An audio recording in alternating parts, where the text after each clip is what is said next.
Welcome back to the channel. You may recall that on a previous video, we went out to take a look at a faucet that was struggling to have flow on the hot side. We diagnosed that the issue was actually a gasket that was breaking down on the hot isolation valve underneath the sink.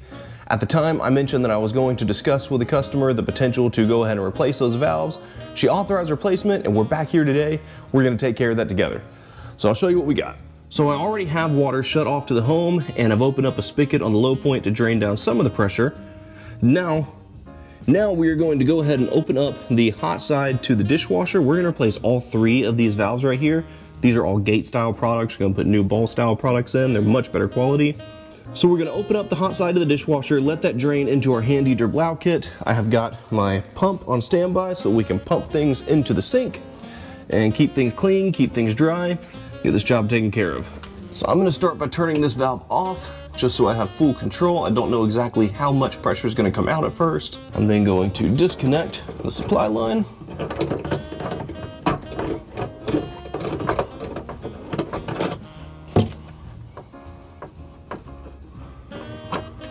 And slowly toggle this valve on. See what kind of pressure we're dealing with. Not that bad.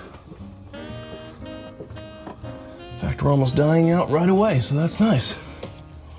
Go ahead and open up the hot side to the faucet.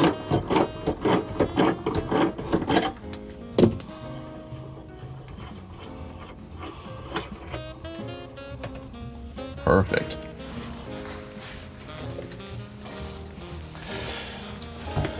So we are going to let that drain down for a minute.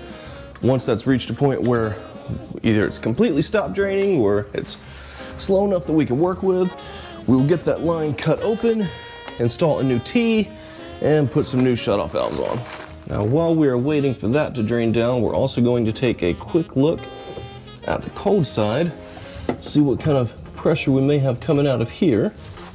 We do have a spigot open, which is on the cold side of the system, so we may have drained down below this point, or we may not have. If we have, we can go ahead and get started on the cold side.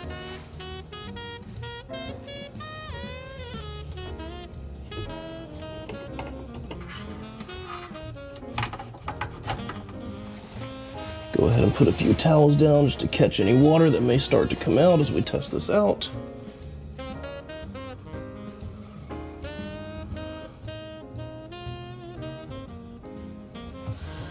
Yeah, we got a little. We'll hold off on that for the moment, unless we might be able to hook up our handy Derblau setup to divert this water into the bin.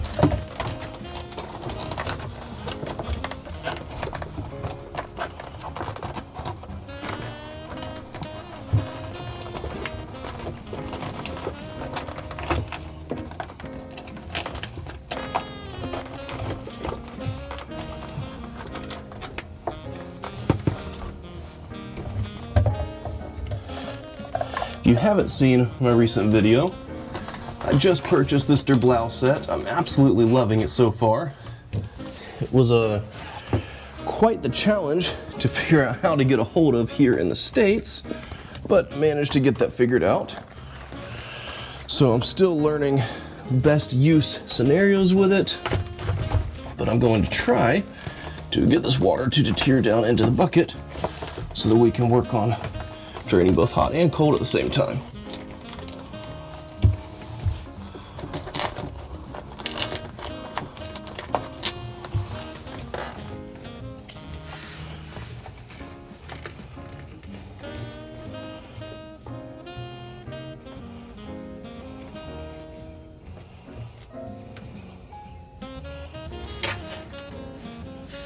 There we go. Whoa, all of a sudden we got some pressure. Okay. Well, if we have that much pressure, there's another. Whoops. Well, if we have that much pressure, there's actually another trick that we can do. You may have seen me do this last time as we were testing things out.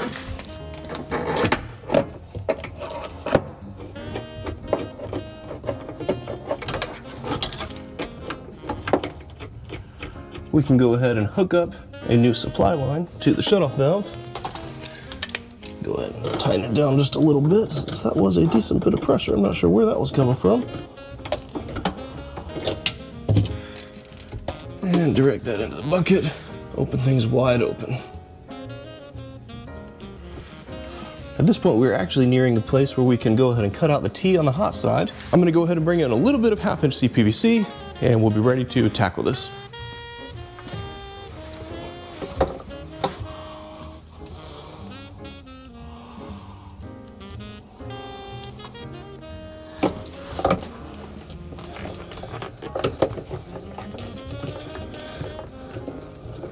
So when working with old CPVC, it tends to get brittle. I do not like using ratchet cutters on it. I'll use ratchet cutters on new, fresh CPVC, no problem. But older, putting the pressure of the ratchet cutters on it can cause it to shatter. And in this case, could actually cause it to shatter all the way down into the slab, which we definitely don't want. So what I prefer to do is use copper tubing cutters. They work very, very well for CPVC. If for whatever reason that's not an option, maybe it's too close to the wall and you just cannot spin them around, a hacksaw blade works just fine as well. It's usually better to do that manually than with an actual sawzall, because the vibrations can also cause it to crack if not done very carefully. But you can use a motorized saw if absolutely necessary. You just want to be very, very careful. Make sure you know what you're doing. But when possible, copper tubing cutters on existing CPVC is always going to be my go-to.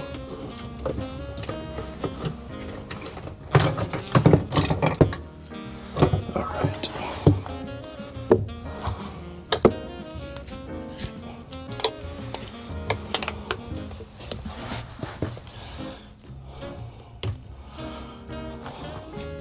All right, I'm going to slide my catch basin out of the way a little bit. We got a little water down here I'm going to want to clean up. But I'm also going to insert my pump tubing, get my pump going to drain this down a little bit more.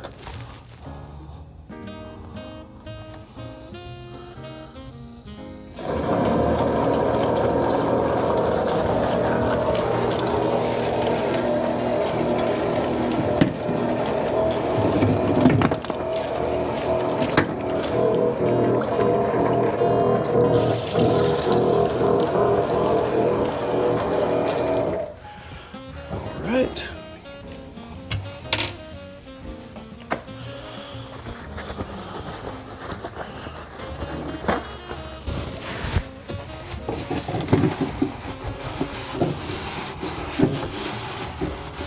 It's about inevitable. You're always going to end up with some water in the work area when you are working with the lowest point of the system. As this is a slab house. These pipes are coming right out of the slab. We've done everything we can to get water to drain down, but it's not always going to be perfect.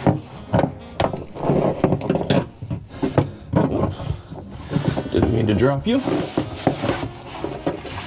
So you always have a little water, and looks like we're starting to fill up that pipe again. Let's get that to pump out.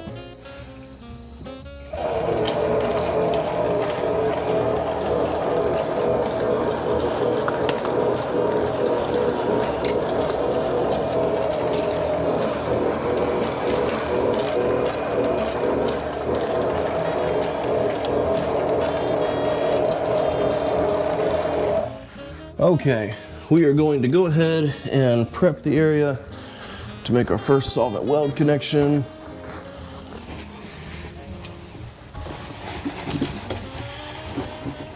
What I usually like to do is just open up paper towel and put it around the pipe.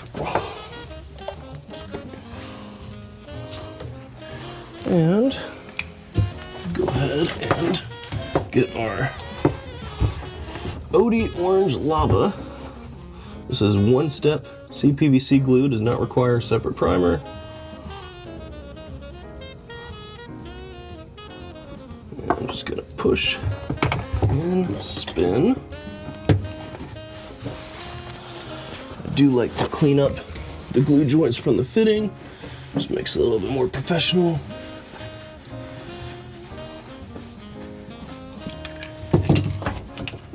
And we'll go ahead and get our next connection made.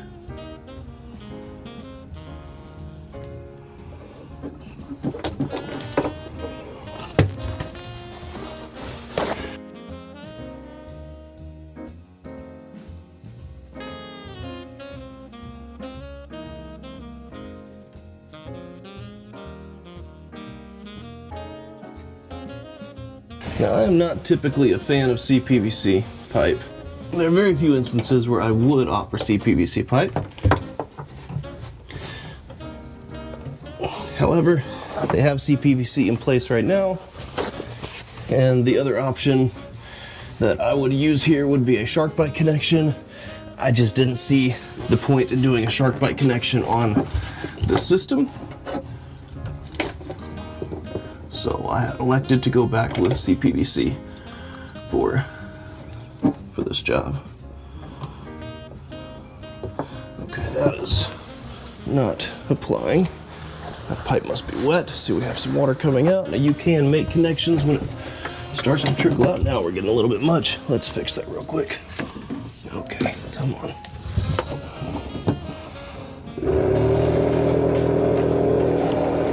I wonder if we can manage to expand this around the pipe. Okay, we're gonna have a little fun with this then.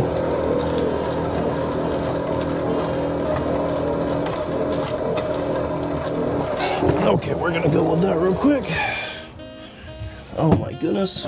Okay, well.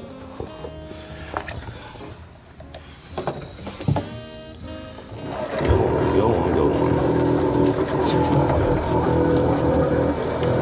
Maybe I need to get some 1/4-inch tubing for this.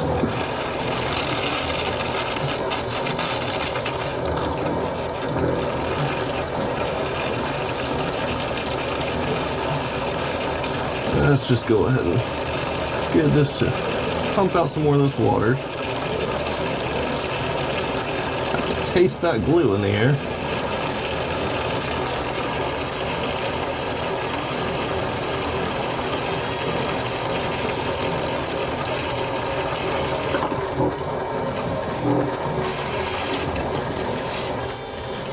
Okay. Well. Looks like we're gonna be battling this for just a minute. Let's go ahead and get our catch station under here so we can at least drop the camera in there. All right.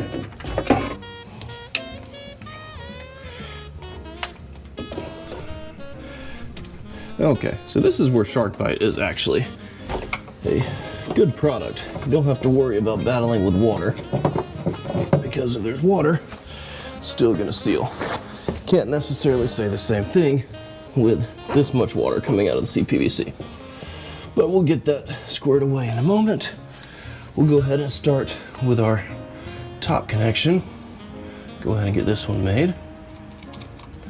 And I've got a way around that bottom connection.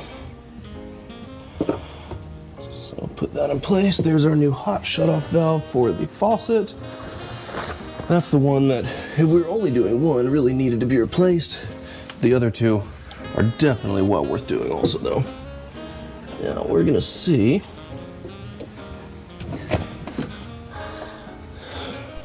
I just keep dropping the camera, don't I? There we go. Pop you over here. Now, see if that works.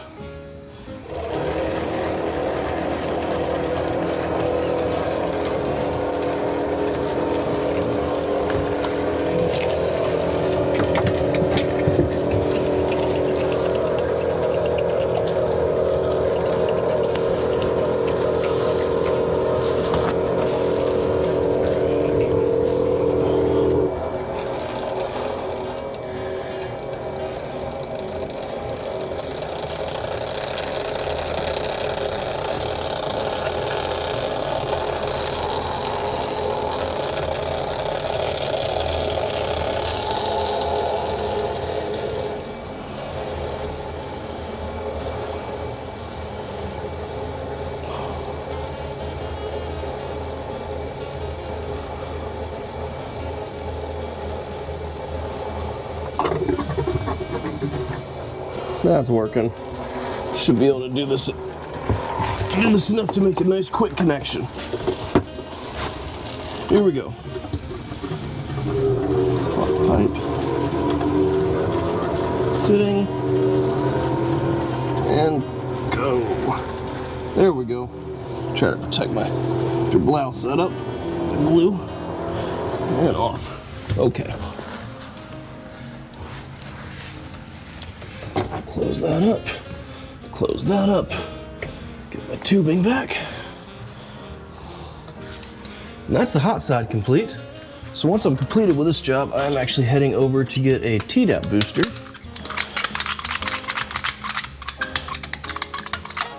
My daughter will be born within the next couple of weeks, and I need to be on top of that. Not really looking forward to getting poked. I don't like needles. I don't think many people do. Last time around, I closed my eyes and waited for them to stick me with it, and then suddenly they told me they were done, and I hadn't even felt it. So I'm hoping it will be a similar experience this time. Now granted, my arm was quite sore for a few days, so I have opted to do this on an occasion where I will be off of work for a couple days afterwards.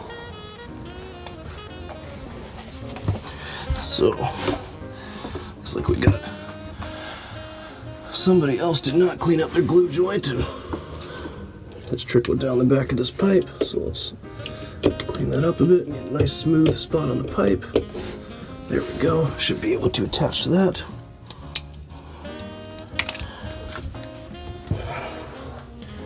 Go ahead and make our cut.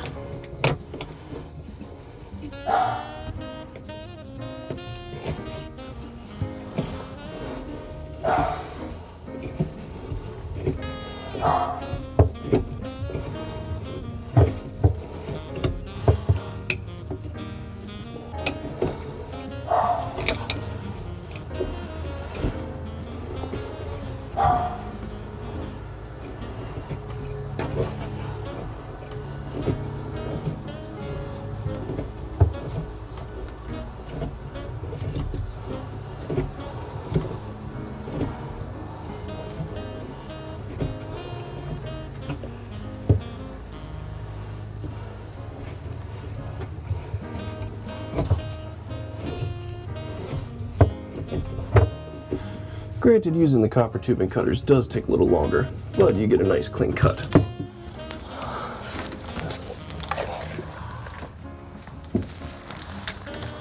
Okay, let's do this one more time.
There we go.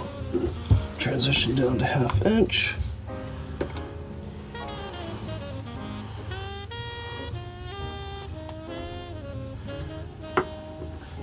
There's our 1/2 inch tubing. You know, the difference between pipe and tubing is that you can thread pipe. You cannot thread tubing. So a lot of what is commonly referred to as pipe in the plumbing industry is actually tubing. Oftentimes we think of tubing as being flexible, like my tubing line that you see me using to suck out the water, or PEX pipe. But CPVC and copper, at least the copper that I would use here in residential, is technically tubing as well. All right, and that is done. So that is our final solvent weld connection. All right, so now we're going to wait 15 minutes. That's how long we need to wait on the low pressure side while using the particular type of glue that I'm using. then we will be able to turn water back onto the system, hot and cold, make sure we're in good shape, and job will be complete. We'll check back in at that time. Turn water back onto the home, and we're going to toggle each of these valves. Cold is on, hot is on, hot to the dishwasher is on. Let's run some water.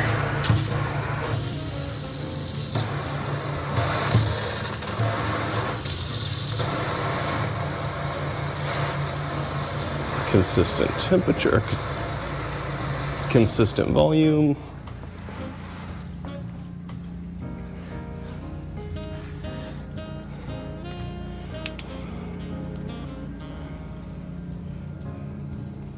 And we are leak free. Well, there is that one all taken care of. So thanks for tagging along with me and seeing how this is done.